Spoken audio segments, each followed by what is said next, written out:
growing up, my family would always go to Uno for dinner on like Friday nights. And there was this pasta dish that we would always get. It had grilled chicken, cheese, jalapenos. It was so good. So I'm going to try and recreate it tonight. I'm going to call this spicy, cheesy, jalapeno, chicken, pasta-y pasta. So let's get to it. I am totally making this up as I go. So basically what I'm thinking is I'm gonna make a roux, make a mac and cheese, and add some jalapenos and some chicken. So let's do it.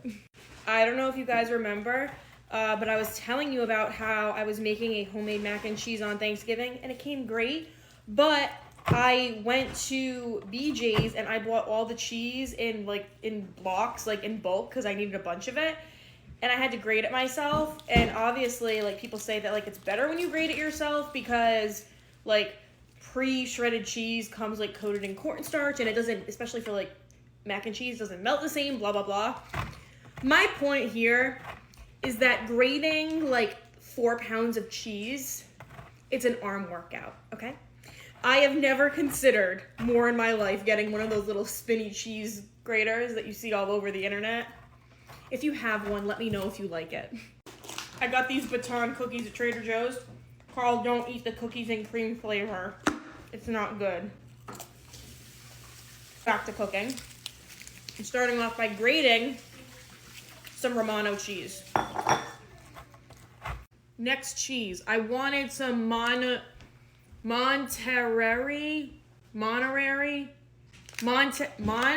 Jack cheese, but Trader Joe's didn't have a block, so I had to get it in this mix. So in here there is mozzarella, Monterey Jack cheese, and cheddar cheese.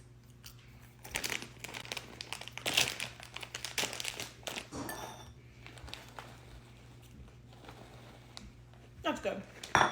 Some for topping too. I think I'm gonna make like a tiny roux. I don't know. I'm gonna do 2 tablespoons of butter, 2 tablespoons of flour. It's just the 2 of us having this tonight. Kennedy already had pasta tonight.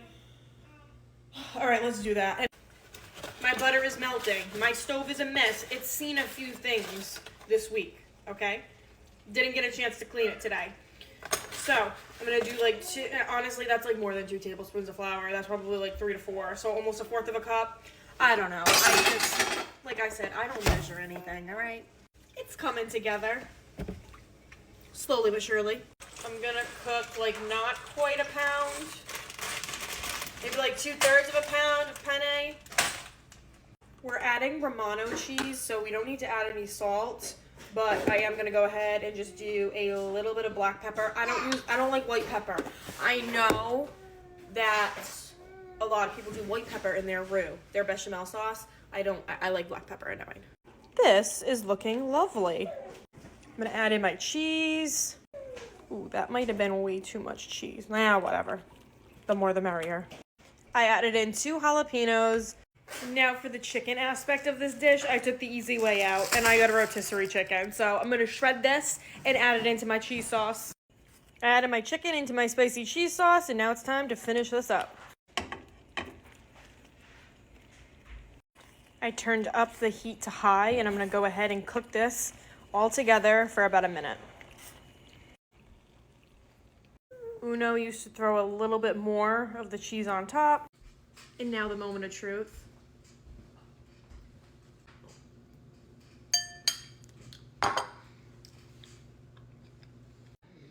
It's good, I really like it, but it's just not as spicy. Like I remember Uno's being really spicy. I'm not sure if I just need to add more jalapenos or if, oh wait, I just got a kick of one. Woo! Okay, I don't know if next time I should just add more or if I should have like sauteed them first instead of just throwing them into the cheese sauce, you know what I mean? Still really good though. And I'm going to eat this whole plate. Thank you for making dinner with me tonight. As always, comment down below and let me know what you're having for dinner tonight because y'all know that I love to know. And I will see you guys in my next video. Bye.